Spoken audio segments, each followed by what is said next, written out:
Welcome, everyone.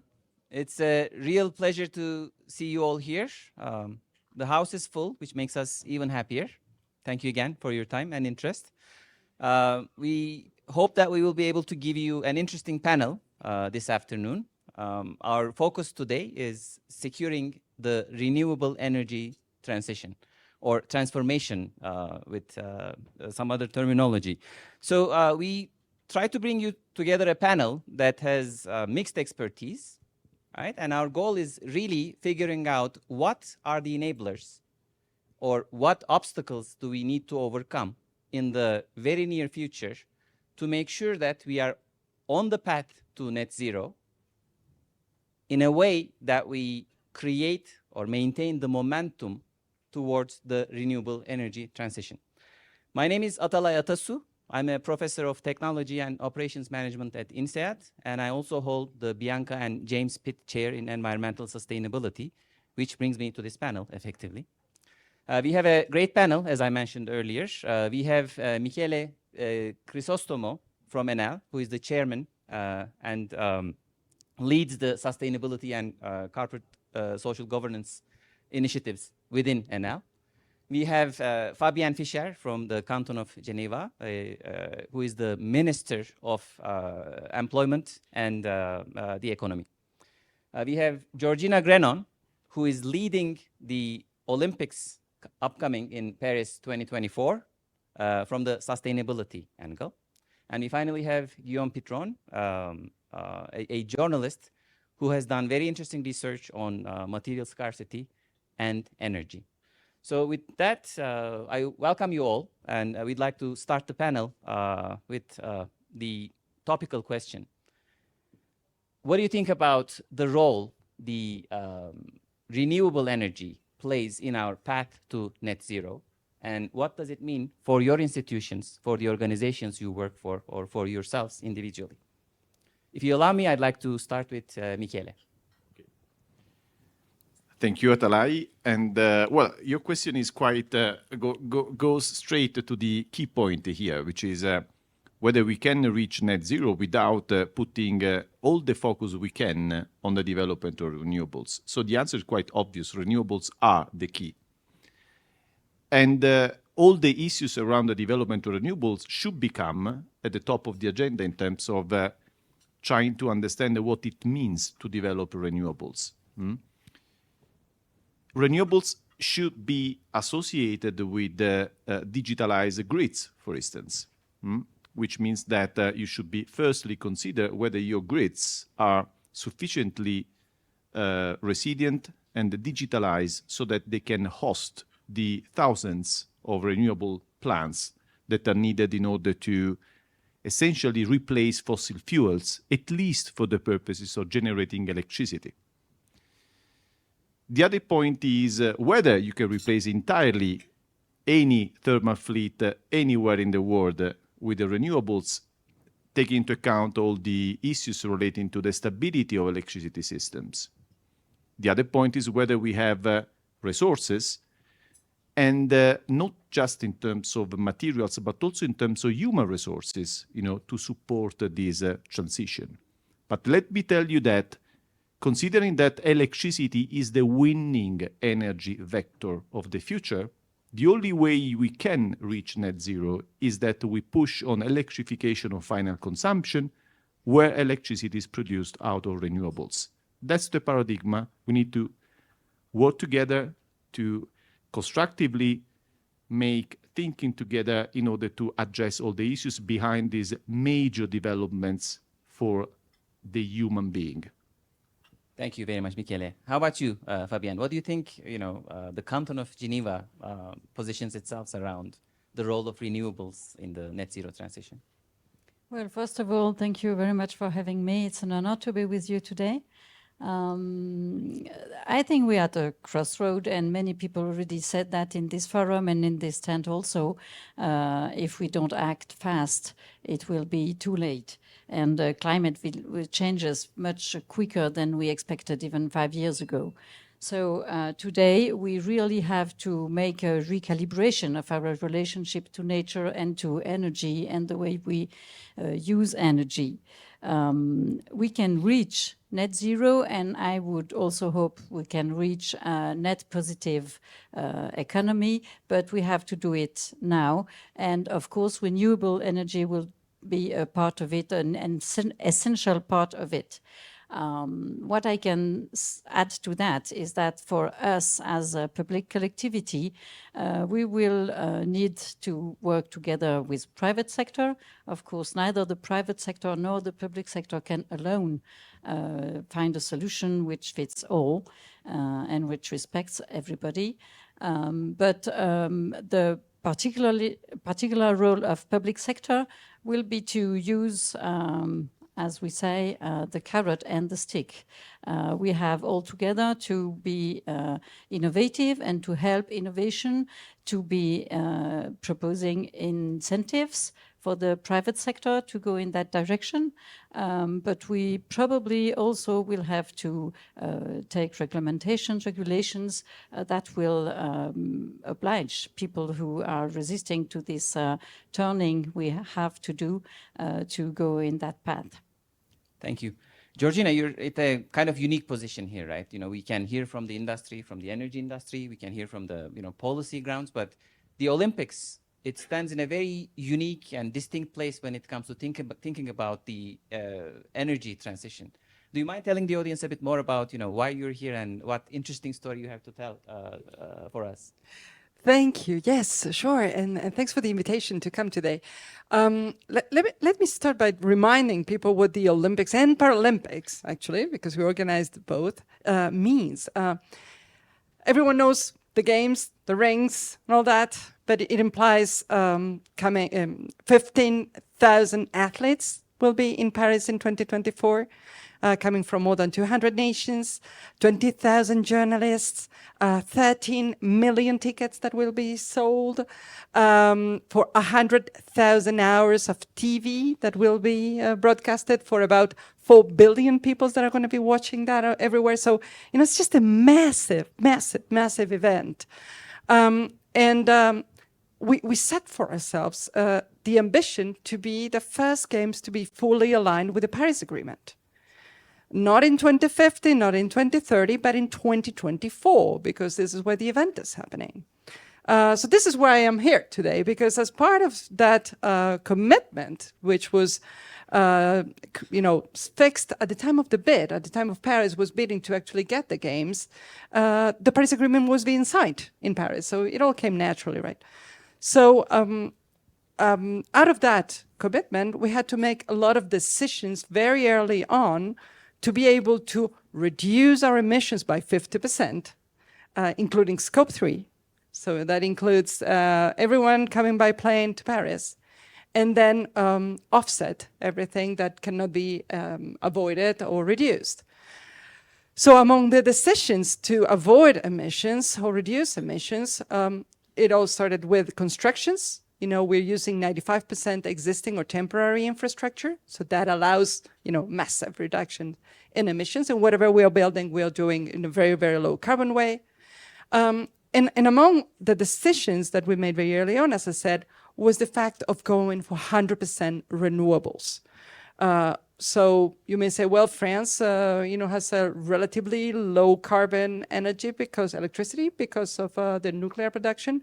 But we decided to go even beyond that and to say, well, ours are going to be the first game to be fully powered with renewable energy. So, Thank you. Hopefully we'll be sharing more about that. Yeah, I mean, this is great insight in the sense that, even a temporary event, when it comes to organizing, focusing so much on renewables tells us the visibility or the importance or criticality of the issue from a broader point of view. It's not just about policy, it's not just about the energy industry itself. It is much broader than that. The notion of the renewable energy transition is much bigger than what we are thinking of. That's what I learned from the interaction with Georgia. But in which direction this is going is another question that we need to think about. What does the renewable energy transition really mean, right?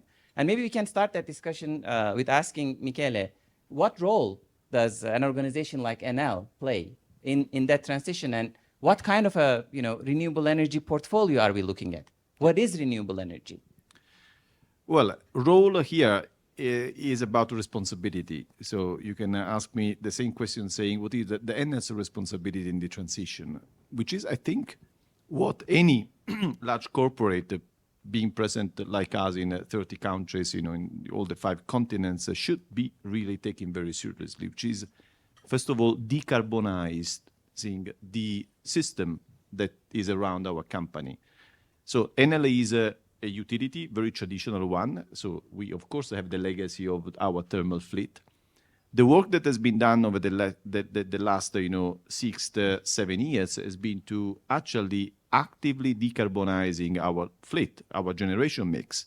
Today, we are the largest operator in the world in the private sector in terms of gigawatt of installed capacity. In the renewable field, we have 54 gigawatt of installed capacity, which is pretty high number. And we are increasing our speed in decarbonizing our energy mix, because just to think that we have been last year in 2021, we've been installed actually 5 gigawatt of additional RES capacity. And of course, at the same time, we are decommissioning our thermal fleet. So the challenge is to what extent we can decommission our thermal fleet, take into account how key a thermal site can be for the stability of the electricity system, for instance, in respect of a big city, of a big area. Which implies a big work in terms of convincing whoever will be running the capacity market, in any country where we are present, that we can replace our thermal site with an integrated system of renewables, which is what we are doing. We are doing this in Italy. We are doing this in Spain. We have been awarded with a big project, very interesting, in Portugal. We are doing this in Chile. We are doing this in Brazil. So that's exactly the trend. Understanding whether you can exit from coal or gas, giving the perspective that an integrated system of renewables and storage systems can actually be replacing the thermal capacity. That's the work we are doing, and I think we have been progressing quite significantly. The plan is to increase our investments in this field. We are planning only on the decarbonization to spend up to 70 billion euros of investments up to 2030, and 16.8 billion of investments over the next 2 years. And this will be leading us to have, and that's a plan where we are on track, to have 77 gigawatt of installed capacity by 2025 and 154 by 2030. That's our pattern towards net zero. Excellent. So can you tell us a bit more about the mix that goes into the renewable energy portfolio? Essentially, in our plan, the mix is to have 60% of solar, 30% of wind, onshore wind, because in our business model, the offshore wind is considered to be too long in terms of time to EBITDA, and also in terms of cost of the maintenance, and 10% of storage systems. That's actually the way our dashboard in terms of the generation mix should look like. Excellent. Thank you very much. So you may have noticed that I changed the slide while we were discussing. I put up a figure up here showing you how fast, how quickly we are progressing in this transformation to go with. At the same time, we are seeing country-level commitments to this. So, there is a policy angle when it comes to the renewable energy transition, which is why we are very happy to have Fabian here. Fabian, can you tell us a bit about what the Geneva Canton is doing around this transition? What is your model on the transition to the renewables? Yes, of course. First of all, the figures and the territory is, of course, much smaller than the one Michele talked about just now. The territory of the Canton of Geneva is quite small, but nevertheless, the government of the Canton of Geneva has taken important decisions regarding renewable energies. But first step is to say we should need less energy. And how can we do that to reduce our consumption of energy? And we have, in the last weeks, adopted a new regulation regarding buildings in Geneva and how much energy they are allowed to use for warming water, and so on. And this means, this new regulation, for example, means that about 30,000 buildings in Geneva will have to be renewed and assaini, and so an energical consumption within the next years. And this is a very important step for us, as we know that more than 30% of emission of carbon emissions are due to buildings. Thank you very much. So you may have noticed that I didn't get a chance to ask Guillaume anything so far, right? Guillaume, what is your view on all of this renewable energy transition debate as a journalist, as you've been following this for a long time, as far as I understand? Thank you. When we speak about energy transition, I'd like to requalify the energy transition as an energy addition. Because if we look at the forecast of energy use by 2035 by the International Energy Agency, well, the world will consume as much oil and coal as it does today. And what changes is that the growth of our needs is being supplied by renewable energies. But basically, the mix will change, but should we speak about a transition or should we speak about an addition? And I think the word addition, as the French researcher Jean-Baptiste Fressot says it, I think it's more appropriate because we will, unfortunately, will be living still for a couple of decades with oil, coal, and natural gas. This energy transition is not mature yet. And that's a good news, by the way, because there's room for, progress. It's not mature because the technologies themselves are deemed to be more efficient in the coming years. And I'd like to say that there is a transition into the transition. Think, for example, about solar panels. Solar panels were able to process 15% of solar energy into usable energy a couple of years ago. Now it's 20%. By 2030, it could be 24, 25%. So you see the transition into the transition. Same with EVs. Tesla just performed during the last Consumer Electronics Show in Vegas a new type of battery, which can, with one recharge, run the car for 1,200 kilometers. And so you see that, there is really a lot of progress to be made with researchers and investment into these technologies. These technologies, in my view, rely on a couple of set of technologies. I would really mention new materials. It will be key, new alloys, making the raw materials into the technologies even more efficient, including bio-based raw materials, which can naturally disappear in the environment because it's a natural process, disaggregate, disintegrate. Secondly, storage technologies. We cannot have a 100% scenario if we don't have the storage to be able to meet the challenge of intermittence. So this will be absolutely key beyond EV technologies. And here we have lots of progresses to be made. And it's been mentioned, digital technologies. And this necessity to fight intermittence, to challenge intermittence, to meet this challenge, to be able to have the supply answering in real time to the demand on a smart network, and maybe tomorrow a European supergrid, is something that can only be made thanks to digital technologies. And we shouldn't speak only about green technologies without including in the energy transition these digital technologies, which adds a layer of complexity. And we'll talk about complexity, but so I wanted to say that. Thank you very much. So what I'm hearing here is, the energy portfolio mix in the renewable context is evolving for potentially many reasons. One could be, as Guillaume put it, the technology itself is in a development phase. It's not settled yet. It's not saturated or mature enough yet. Right? We are getting more efficient technologies every day. When you look at solar panels, if you were to purchase panels 5 years ago, you could be installing 12% conversion efficiency panels. But actually, if you talk to the energy agencies in France, they are talking about already having created new panels that can convert into 30% efficiency. So we are talking about 2.5 times higher energy generation potential in the newer panels compared to a decade ago, right? Which is big. So the transition itself is transitioning is something that I really found interesting and appealing. The other part that I'm hearing is the energy itself is not coming, the transition itself is not coming alone. It could be coming with growth in demand, right? Which is a point that you made earlier. You know, if consumption is increasing and the potential energy that we can generate through renewables is not sufficient, where are we going, right? That is one key question that we need to consider too, if I were to summarize the discussion so far.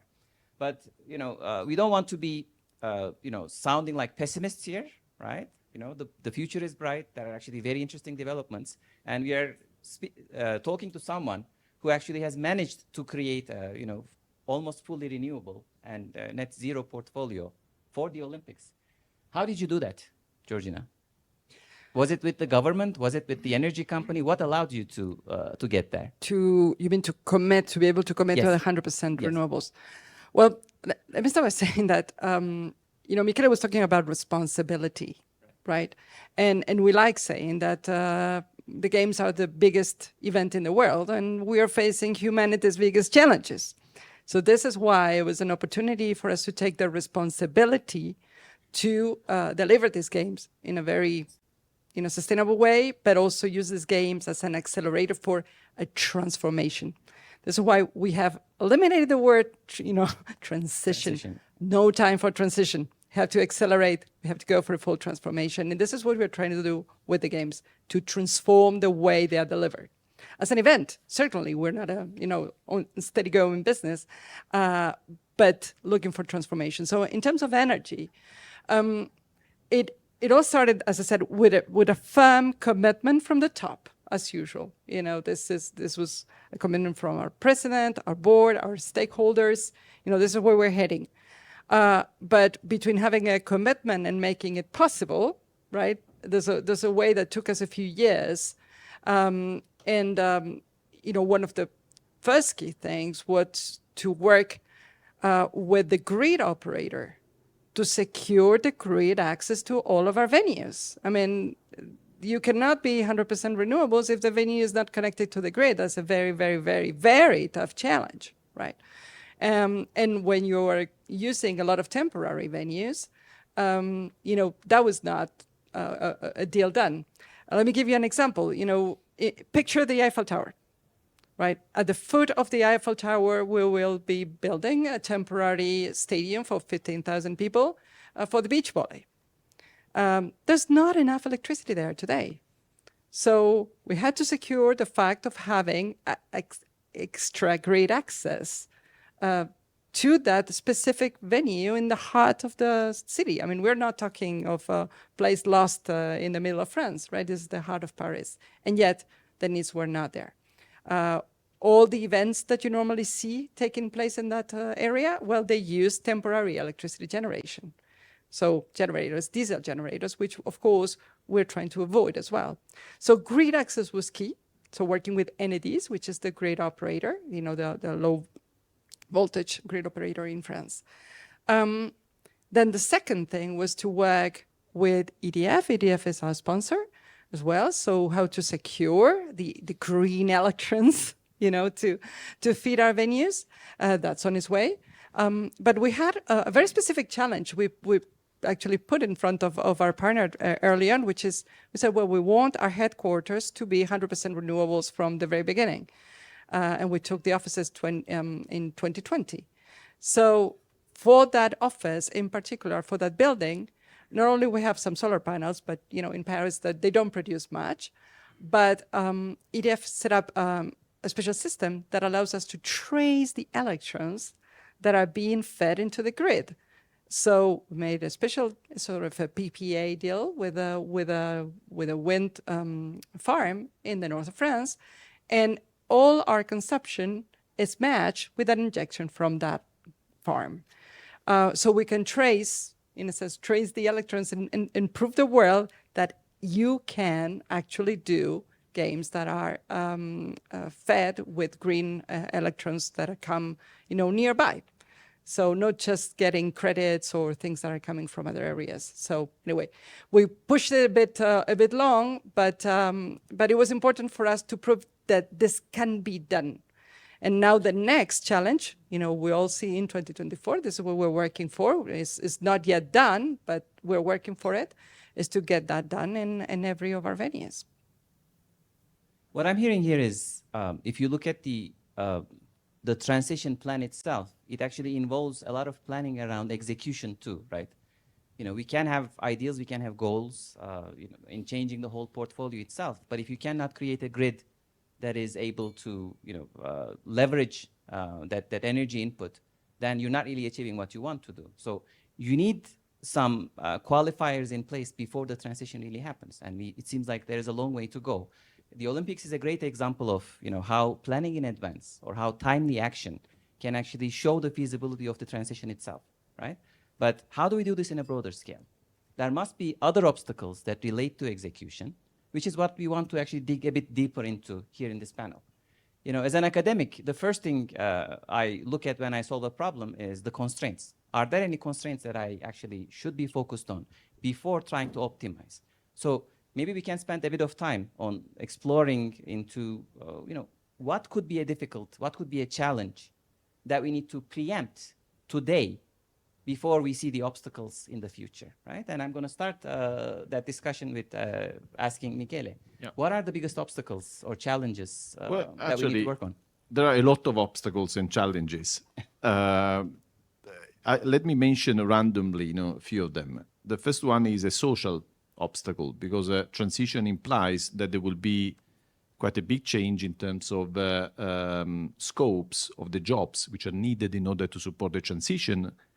And it means that there should be a sort of big turnaround in a way from an HR point of view, which is really a big thing, where I think we should all be conscious that there is we cannot treat people,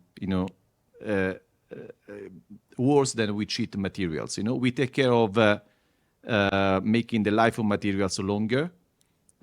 We take care of their efficiency. We should be treating people at least on the basis of a sort of circularity type of elements, where what we should be caring is the wealth, the health, the fact they would be able to go through reskilling, upskilling programs, and if there is any retirement, there is a sufficient, social security around that. So that's, I think, a key point around and which is, I think, authorities here, the policymakers are absolutely crucial, are very conscious of this. The other point, of course, has to do with the fact that it will be changing, drastically the type of materials we will need to fed the energy transition. So we won't be, of course, relying on fossil fuels any longer, but we need to rely on different materials which have some complexities in terms of where the materials are, what is the supply chain, whether we have global chains, if global chains are safe enough from a geopolitical point of view, whether we have corridors to get these materials which are clear and clean from an environmental, from a social, and from a governance perspective. I'm reproducing DSG in this sort of declination as a sort of a way to have a sort of reglobalization of global chains through ESG cleared corridors, which I think is where we should be all working towards. And this is then the other elements. It's not purely an economic point, it's also a social and geopolitical point, of course. But again, question here is, are we in time, to face all of this? I think we are in time. It took 60 years, or maybe something more, no, more than 60 years from the end of the Second World War to realize how dependent we are from the countries where we can get our fossil fuels. And what the consequences of dependencies have been, even though in the decades we have seen, for instance, have you ever seen the oil price roller coaster? If you look at the oil price dynamic over the latest decades, you see that it's totally irrational, because it doesn't depend necessarily from the normal rules of demand and the supply. It depends on geopolitical factors. So realize that after you have seen a sort of big going up or a big going down, what is the geopolitical trigger for that volatility? And we have experiencing the same thing for gas. So we have the experience of 60 years plus to see that we may be suffering a lot if we would depend on bad supply chains from materials we need to support our economies. I think in the next 60 years we should be better. And considering also this audience and the consciousness of this, I'm really optimistic on the fact that we will be better. So realizing the challenge in a timely manner and learning from experiences in the past is going to help us secure the transition better. That's a perfect summary. Thank you very much. What do you think, Fabienne? If I go with the same flow, what are the challenges that you foresee from the policy, from the government side? Maybe I will give you an example of our strategy with renewable energies. With this one, Geneva has already 10 years ago decided to make profit of the water of the Lake of Geneva. If people from Lausanne or elsewhere are in the room, please excuse me for saying Lake of Geneva. Anyhow, and we have developed a system which permits to heat and cool buildings with the water of the lake. And this is absolutely with good performances. And we had recently, 3 months ago, a votation in the canton of Geneva to confirm that we are ready to invest quite a lot of money. It was something like 3 billion in the next years to develop this system using the water of the lake to heat and cool our buildings. Why do I talk about this? First of all, this puts in the field of our reflections the question of democracy and how we make everybody get on the decks. I mean, how can you bring people to accept the investment and the result and the objectives that we are pursuing? And I think this question of democratic debate about these issues we are talking about today is extremely important.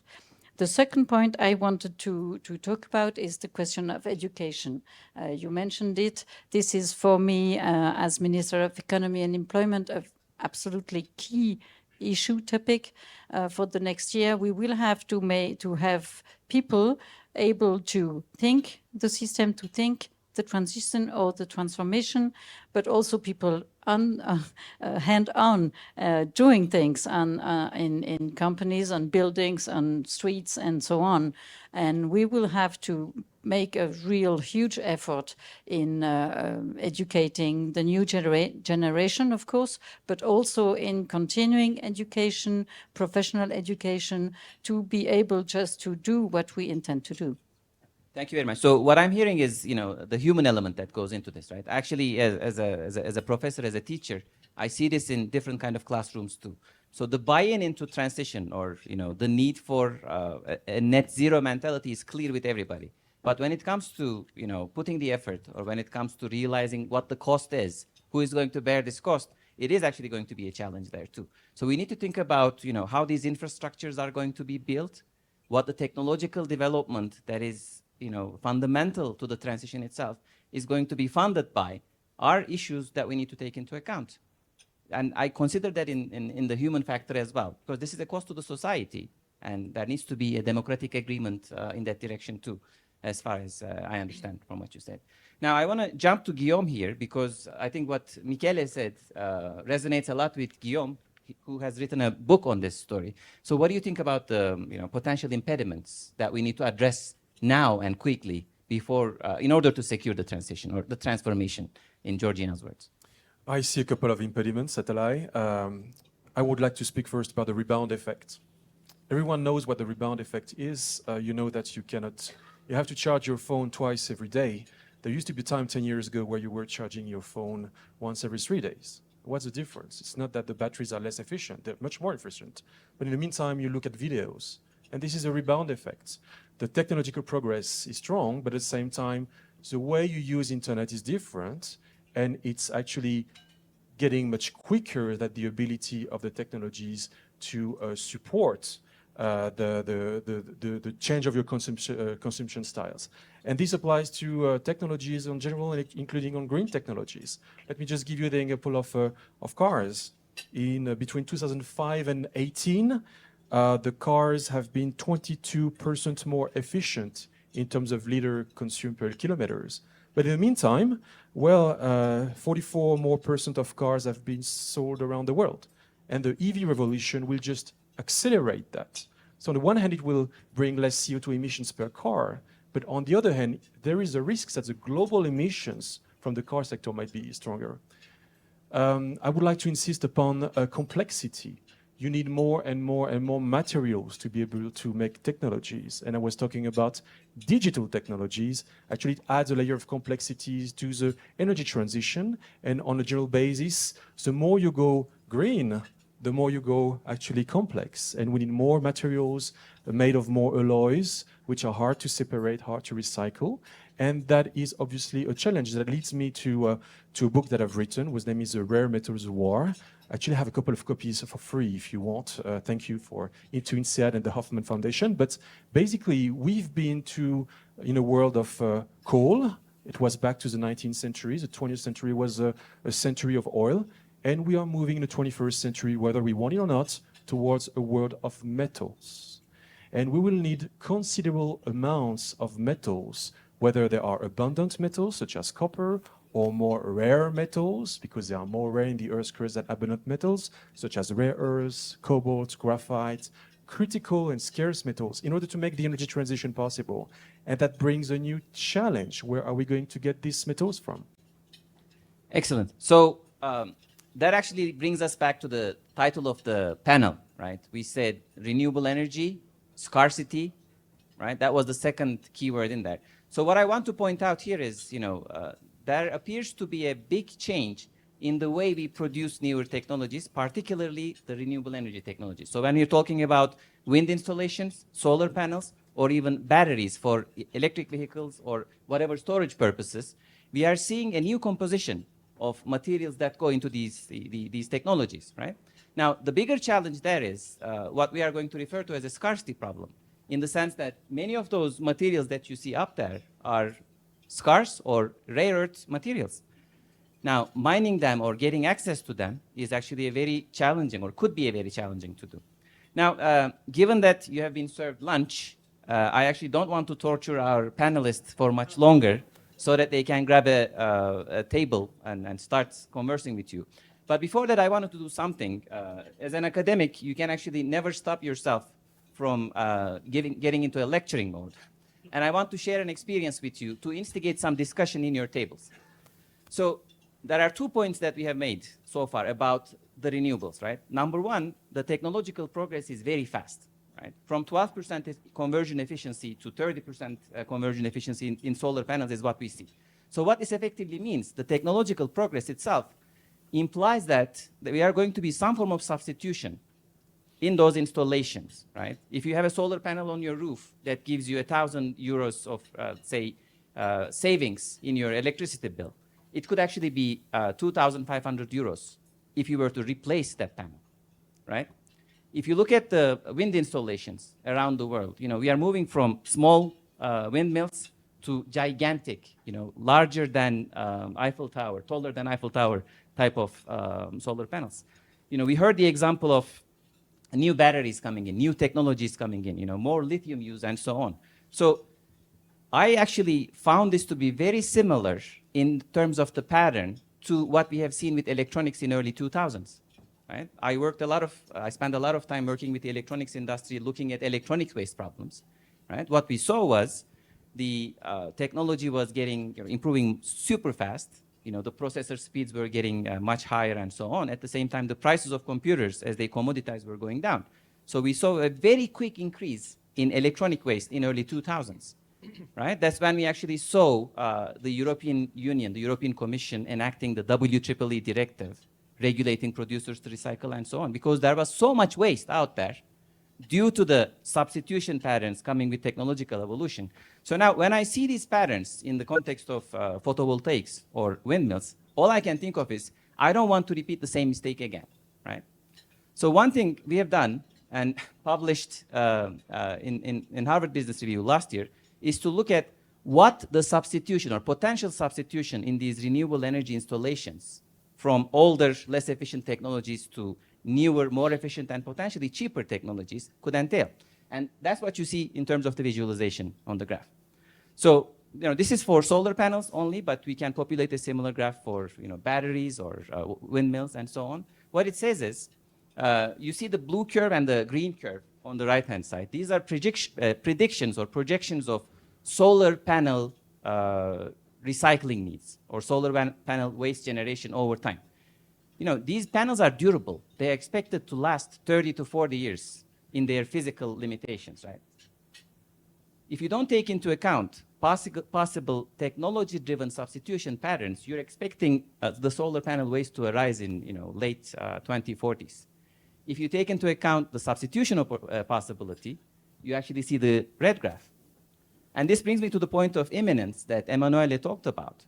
We need to learn from past mistakes, and we need to start planning now so that we can secure the energy transition for two reasons. Number one, we don't want to give ammunition to the oil and gas lobby to say solar panels are wasteful, they are dirty. I published this article, I received hundreds of emails from oil and gas companies, right? Russia, China, and Alberta were the origins of those emails that came. We need to solve the problem to make sure that the transition is not affected or hindered by bad publicity, wrong publicity. That's number one. Number two, you heard about scarcity, right? Michele just told us that the materials that are required to produce those technologies are scarce, are difficult to get to. If we use those materials in the panels that we produce now, and we do not find a solution to recover them from those materials, we might actually be running into a major scarcity problem in that it could impede the production of those panels in the future. Same thing with the windmills, same thing with electric vehicle batteries, right? So the food for thought is the picture.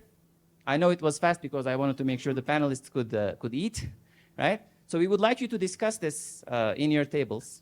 What is the solution? How can we preempt these potential challenges in the very near future to secure the energy transition? What is the right thing to do? Does that sound good? All right, so Okay. thank you. So we're going to take a 20 minute pause. We'll come back and continue with the solution discussion, wherein we hope to engage the audience in the discussion too. Thank you again. We wouldn't want to take you away from those delicious meals, but we have about 30 minutes to finish the session, and we want to close the session on a high note, I presume. So I'd like to call the panelists back to the podium. So it's never ideal to drop a note on a problem and not look for a solution, I guess, right? So what we want to do now is to ask our expert panelists on what they think about this problem and whether they have some solution ideas in place. I'm going to follow the same process. Can I start with you, Michele? Okay, yes. Difficult after the lunch, actually. No, let's try to be... well, I think that, again, going back to the solutions, and that's what we should be doing. I think that there is a point that has been emerged into our discussion at the table, which is pretty significant, which is has to do with public subsidies. A proper allocation of public subsidies should be probably coherent with the intention of pushing on the energy transition. I start from what I think is a great development in the European policies, which is the Repower EU that has been adopted by the EU Commission last week, because it puts really at the center of the stage, also in the perspective of improving the energy independence of Europe, but also in terms of security, the development of renewables, and the energy efficiency, starting from something which is, really relevant to the life quality of everybody, which is the, house heating, for instance.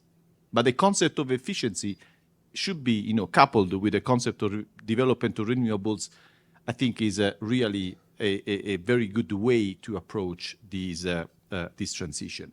The point is, I go back to the allocation of public subsidies. Today, we have billions, a lot of billions of subsidies which are put on the oil and gas. in a situation where we have seen, as a sort of Pavlovian reaction to the crisis, the fact that people have been, first of all, start looking for new sources of fossil fuels.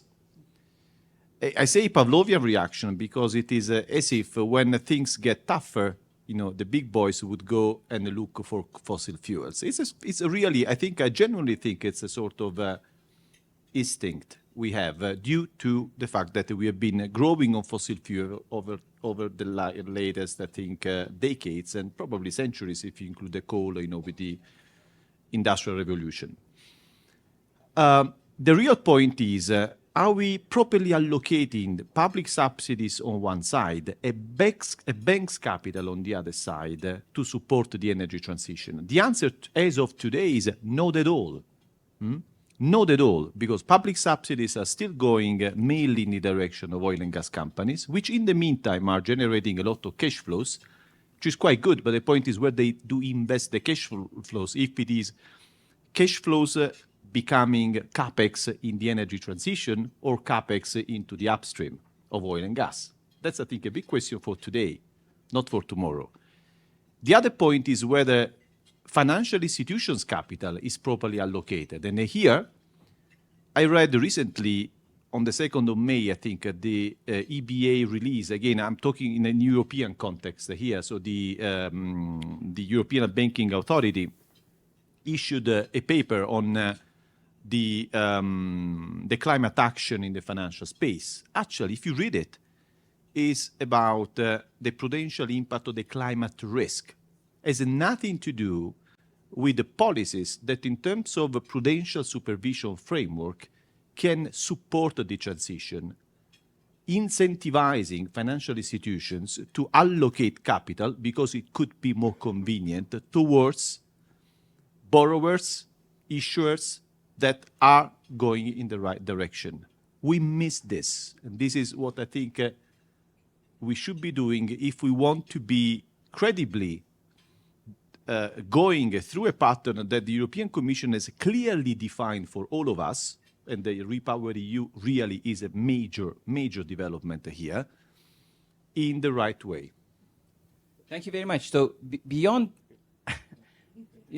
beyond this point, though, I want to actually piggyback on the earlier discussion on the scarcity point, right? I actually, did my research before all of this, right? Went into the NL website.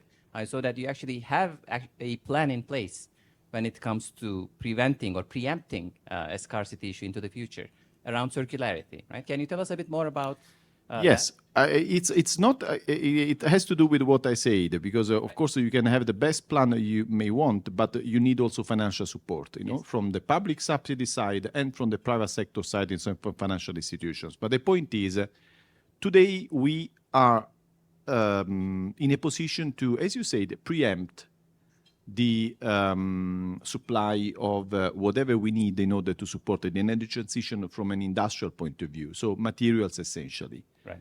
We know where they are.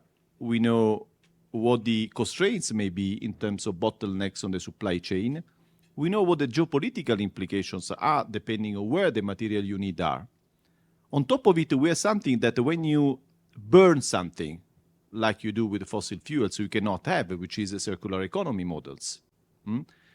When you have to reuse a material that have not been in the meantime, burnt, of course you have a chance through technology, through innovation, to adopt circularity by design in everything you do, so that you can actually reduce the need of materials because you have been creating a sort of your own mine through technology by setting up circular economy models. So that's the first point that we have here, and that we are adopting in Enel quite drastically in everything we do in order to really create the conditions so that we will not be depending in a way that can be either dangerous or economically inefficient from other countries or from a specific provider of materials, of resources. That's the way I think we should be working. I've heard Ursula von der Leyen just a few minutes before this panel started, which I think told something very, very clear on this point, which is we know what we need. It was in support of the Repower EU. We know what we need. again, we know where materials are. We will be working today to have also a strategic setup in terms of relationships with other countries where we will be taking care of this supply. So the point is, we wouldn't be making the same mistakes we have been doing with fossil fuels. We shouldn't forget that we are depending on Russia. I talk for Italy, for instance, or for Germany, the same. In a situation where we've been replacing through the Russian gas we used to get from Libya or from Algeria.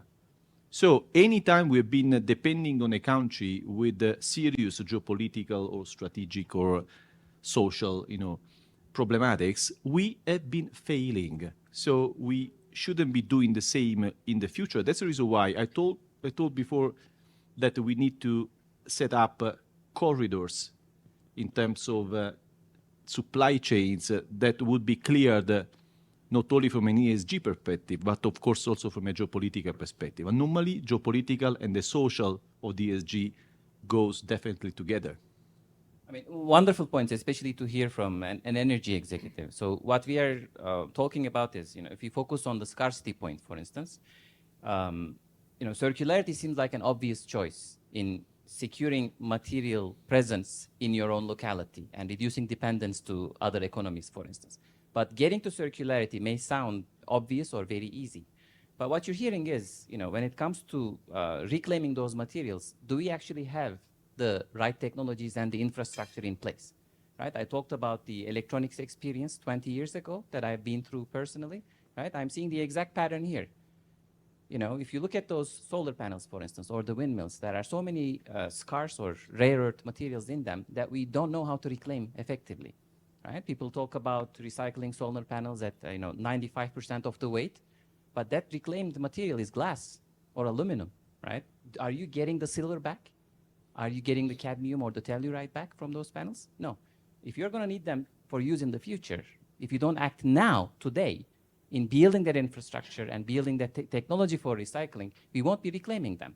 And that dependency on other economies is actually going to persist for much longer and does not solve the problem. Which links back to the first point Michele made.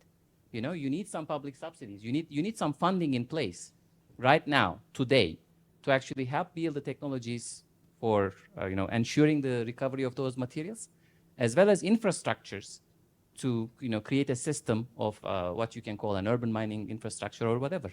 So the continuity requires some infusion, and maybe the funds generated by the oil and gas could actually be diverted or directed in this direction.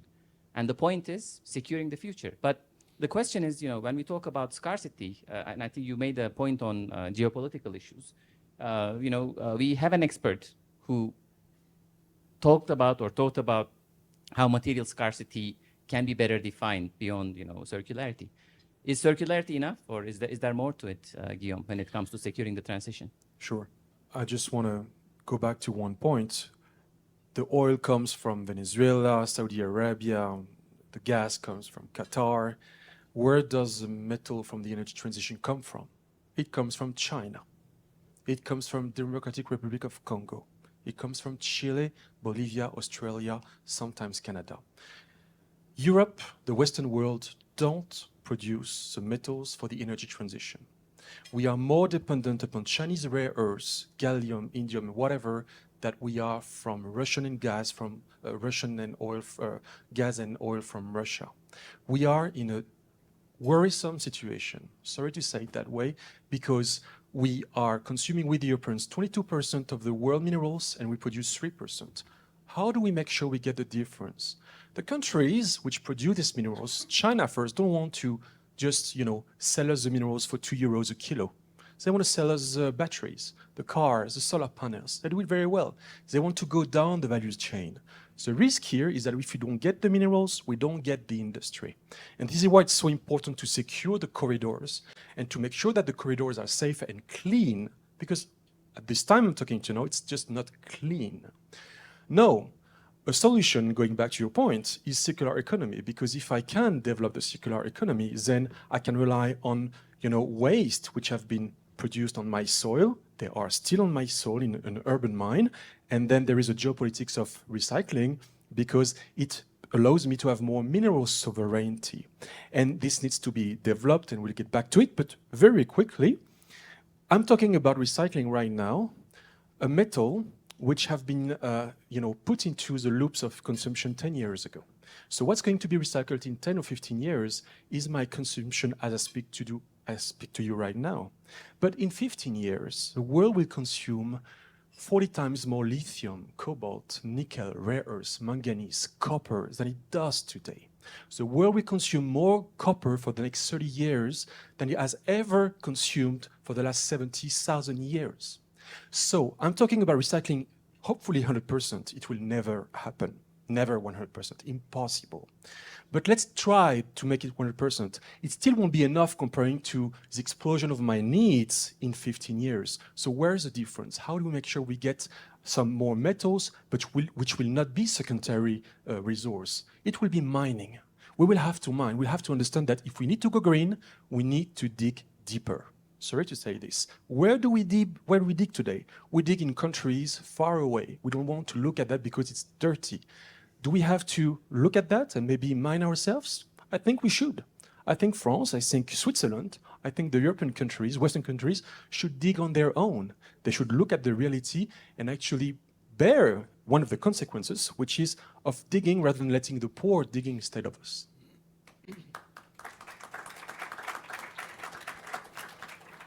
Thank you. Thank you, Guillaume. I think no panel goes without a good controversy, right? So the question is, if we want to secure the transition, and if there is a need to mine more, how do we actually put the two things together?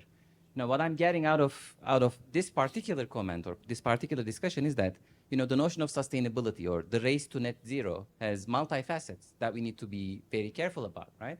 It's not that we don't want to do the right thing for the environment, but we are actually facing trade-offs beyond what we have imagined. Yes, sir. I just want to mention with rare earths. Can you Yeah. Jim Hurd, Green Science Exchange. With rare earths, unfortunately, unless you can find the financing for the processing facilities, you still have to ship those to China and they can block it. So it's a long-term problem because you have to raise the money and then if everybody, the prices go back to normal, there's no need for it. And then the next emergency comes all of a sudden. So you have a challenge. Exploitation, 60% of world exploitation of rare earths happens in China. Refining, 90%. Magnets for electric cars, 90%, because it's less expensive. So as long as we don't find a competitive business model, there is no reason to bring back this production, which was at the time in the United States and in France, but there is no reason to bring back this production back to the West. It's a capitalistic problem. You'll never make a profit. You have to, because China can drop the price. I agree with you. I think, the conversation is going in the direction of strategic thinking when it comes to how to mine or how to bring those resources into place. So if we use traditional metrics, if you think about cost efficiency in producing and forget about, moving a very critical resource to a different economy and giving a strategic advantage to somebody else, you might be missing on opportunities, right? If there is no, financing model in place today to actually process those critical materials in Europe, even if you were to mine them in Europe, right? Then you need that capital infusion to actually create it. It is strategic, right? If you talk about a depolarized world, or a more or repolarized world, or deglobalized world, we need to think about these strategic priorities, and more so if we think about the energy transition. We have a few people in the audience to ask, but I want to give the word to Georgina first. Maybe I would also like to somehow take the conversation back to each of our responsibilities, right? Because you were talking about a circular economy. This is, I think, the elephant in the middle of the room, yes, isn't it? Because at the end of the day, it goes back to what each of us in each of our businesses, in each of our activities can do to make our economy more circular. A lot of discussions going on about climate, and that's great. A lot of discussions going on biodiversity protection. But how much are you hearing now today about circularity, about making each of our businesses more circular? This is something we took very wholeheartedly for these games. We're working very hard to make them as circular as possible, trying to find solutions to make them as circular as possible, putting clauses in our tenders to force our suppliers to think about circularity. So you want to sell something to me? Great, but sell me a solution for it after I use it during the games. So this is the sort of things I think we all need to start thinking about. How are we creatively creating a circular society? You know, be it for renewables, be it for rare metals, or be it for the plastic in your bottles, right? Be it for anything, your clothes, anything you're doing, using every single day. And this is, I think, where we can all, each of us, wherever we stand, make a difference with also with our wallets. Thank you, Georgina. Fabienne, you wanted to add something, I guess. Yes, you talked about controversy, so I will bring my stone to that. Okay. I don't think that mining more can be a solution. We probably will need to mine more during a few years or months. The less, the best. But I think this is not a solution regarding our autonomy and our sovereignty. And so we have to think further. And to think further, we have to maybe make a step back. And I mean by that about circularity. What is in reality circularity? It's not only a question of recycling something produced in an ancient manner, like we did in the 20th century, for example, where we were producing, using, and throwing away. Circular economy begins, as far as I understand that, begins by a new way of conceiving what we are producing, and this is what is called eco-conception. And we have to go through this issue. How do we conceive the produce we are making? And then, second question of circular economy is, how can I reuse, even before recycling? And then only, how can I recycle? And at the end, when it was eco-conceived, when it was reused, recycled, the rest of it, how can we, what can we do with that? And we have to make this all this way. And it's not only a question of mining more, but more a question of changing the paradigm with which we are conceiving what we are producing. Yeah. Thank you. I think this is a very good qualifier. I think what I heard Guillaume say is if you follow the anticipated consumption patterns, right? And we're not just talking about renewable energy. We are talking about broadly, how those scarce materials or rare earth minerals are actually being consumed. If we continue on that trajectory, we are actually going to be finding ourselves in a situation where we need to mine more, right? And what I'm hearing from Fabienne is that, as opposed to consuming more, maybe we should think about, taking circularity at heart and, switching our thinking around this. Now, one of the biggest misconceptions about circularity, right? When we talk about the circular economy, is it about its material loops? It is not, right? There are many different forms of circularity to consider, right? Reuse is one, refurbishing is another one, creating a sharing economy, finding ways to increase resource efficiency are means to circularity, right? And what we are really trying to say in the panel is, if we want to secure this transition, the direction, the path we need to go will involve thinking about circularity strategically. If you use traditional metrics on cost efficiency, right? If you use traditional metrics on material efficiency, we are not going to go in that direction. We need a mindset shift and interpret circularity as a strategic tool, strategic model to actually change the way we do business. Without further ado, I want to give the word to you, ma'am, because you Yes. asked the first. Hello, thank you. I'm Christian Close from WWF. I lead the global markets practice. I wanted to highlight two things. The paradigm of mining in terms that we have studies that show that to meet the Paris Agreement 1.5 degrees, we would need 4 times more minerals, as it has been seen. The biggest environmental problem of mining is also deforestation. Just in Suriname, deforestation due to mining increased 80%. And deforestation accounts for 15% of greenhouse gas emissions. So you're actually going to mine and it's going to produce also greenhouse gases. So it's a real circular paradigm on Yes. that end. In a negative. In a circle, very right? negative way. And just also in terms of, I definitely agree with the vision of we need to do different things. But President Biden just did the Defense Production Act a couple of weeks ago, promoting minerals for the electric vehicles batteries. So we are going, unfortunately, to old solutions for the new problems we have. I come from Brazil, and in all the developing economies, the recovery out of COVID was through the extraction industry, be it for ag, be it for minerals. So it is, I think we need to see subsidies and policies promoting and pushing for circularity, for recycling, and for much smarter ways of doing this. But it's a real challenging paradigm. So very interesting, and thank you for bringing this panel. Thank you very much. I think, it all comes back to the point that Michele made very, very early. The first step of coming up with a solution is to understand the extent of the problem or the nature of the problem. But the second, or even more important point is doing it in a timely manner. What we are hearing is time to act is now, right? If you look at projections, if you look at targets towards 2035, 2050, and we postpone these decisions, we postpone the capital infusion in these initiatives, switching the mindset, we're going to have very hard time when we find ourselves in 2050. I think yes. Hello, everybody. I'm Carlos Alvarez Pereira, Vice President of the Club of Rome.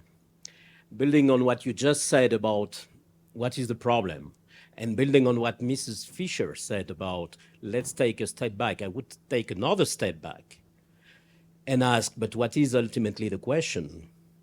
What do we need energy for? How much energy do we need? Because is energy a mean for well-being or an end in itself in the consumption of energy? The conversations about energy transition have been very much framed up to now from the hypothesis we take for granted that we will need more and more and ever more energy and material consumption, and material consumption implies always energy consumption. So it's a pattern of growth, especially if we look at most of the world, which have much lower levels of energy consumption, but they deserve, well-being. So it's about the relationship between well-being and energy consumption. And the question is, does energy consumption drive well-being, human well-being? Is that the driver? No, we know it is not. The driver of well-being and health and human health is the quality of our relationships. I'm not saying that we should go back to very low levels of energy consumption. I'm saying that we should illuminate this issue, take into account all what has been said, and thank you for highlighting the geopolitical factors, the rebound effect, and so on, the addition that renewables are playing the role of addition until now, not of replacement. If we eliminate this debate from the perspective of what is well-being and how much energy do we need, and I want to pay a tribute to the country where we are, they dared to do that a few years ago. Switzerland approved a plan, Energy 2050, where they were looking to a scenario of reducing by 50% the total consumption of energy. That's a bold move. Can't we envision drastic scenarios, future scenarios where with a drastic reduction of energy, while of course we keep developing human well-being, definitely here, but especially in most of the world, in different ways. Thank you very much. I mean, the notion of reduce is not new to us. This is a topic, this is a word that we have been using for a long time, right? When Neither is the notion of energy efficiency in the end, right? So there are many challenges, there are many other facets to solving the problem in the end, right? If there is one. Right? But I think that would be the topic of the next panel that lasts another 2 hours. I think Guillaume has a point to offer. 30 seconds. When you look at every scenario for energy transition, there is not only one which doesn't take into account the change of our consumption lifestyle. Yeah. So the way we farm and eat, the way we move, the way we live in individual houses versus residencies and buildings. These questions are hard to question because it's about doing less. It's not about doing more. but scenarios must done by researchers, think tanks, NGOs, institutions, public institutions, always at some point clearly say that there is no possibility to achieve that goal if we don't accompany the leaps of technology by leaps of conscience. Thank you. So considering the time we have on hand, we have about 3 minutes. I know you have many questions, many interesting points to make, but given that our panelists took the real charge here, I want to give them a minute each to reflect on what we have discussed so far. So what do we take away from the discussion today, Michele? The takeaway is that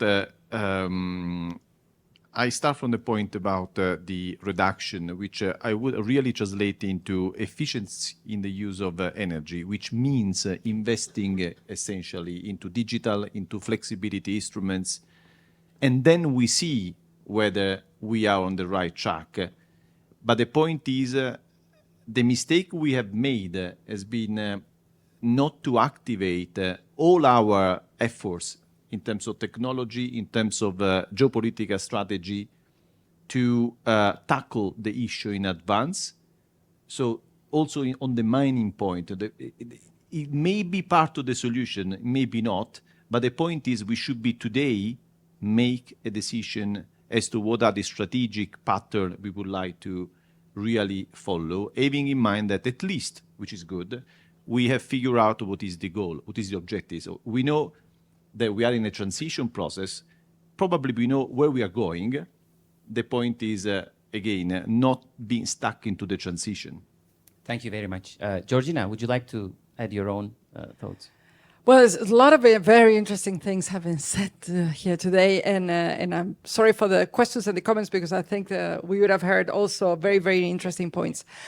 Apologize for that. But. Take it back to, I'm here representing an event. At the end of the day, it's just an event. But I think, it brings also a different sense of urgency. If you think 2030, 2050, we are under the impression that, well, we somehow still have time. When you're organizing something that is 2 years from now, by the way, July 26, all of you hopefully are going to be in Paris with us.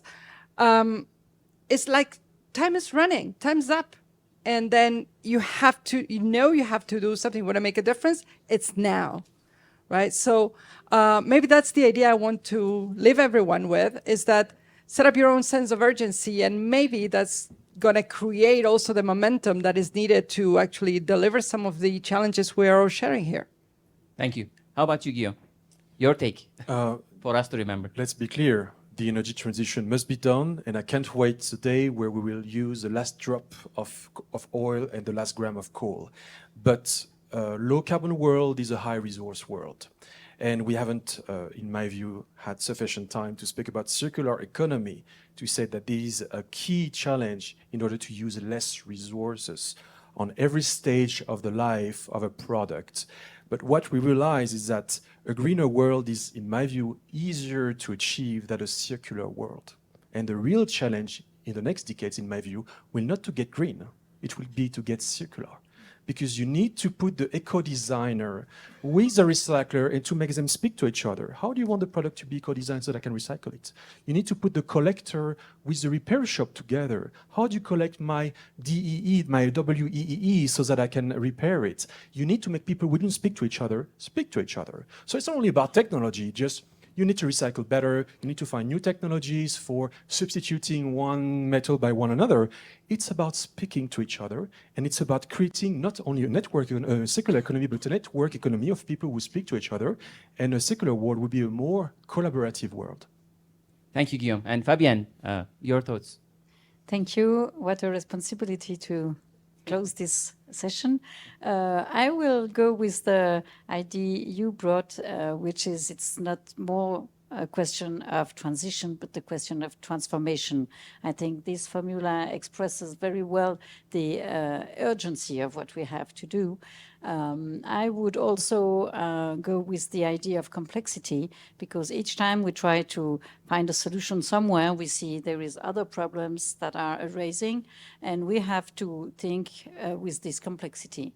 And about that, I would say that I would be very interested in developing even more the role of the organization, international organization in Geneva, and Geneva as a place of world governance about several of the topics we had discussed today, like governance of the sustainability, of transition, of energy, of digitalization, for example. And I think that as from many years now, we have this habit and this experience in putting people together in discussion, being stakeholders, being governments, being NGOs, and to go with the discussion toward a complex solution or a panel of solution.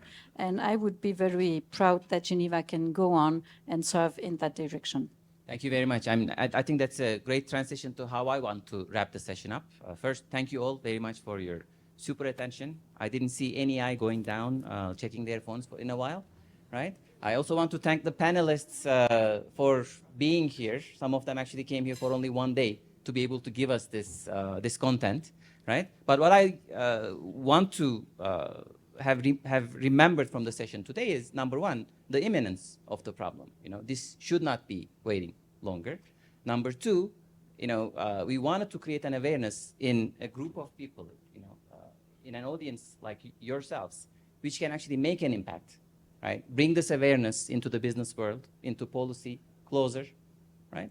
And hopefully these will be remembered. And you know, the last visualization that you see on the picture is, we did not invent this. You know, the energy world, the European Commission already knows this. They are trying to do something about this, but it needs more, right? It needs to go beyond policy discussions. It needs to go beyond individual firms. We need to think about this as a network. This is a global economic problem. If we want to achieve the net zero, these are important steps we would like to take. So thank you again. Thanks to our panelists. Thank you. We hope you enjoyed the session. Thank you.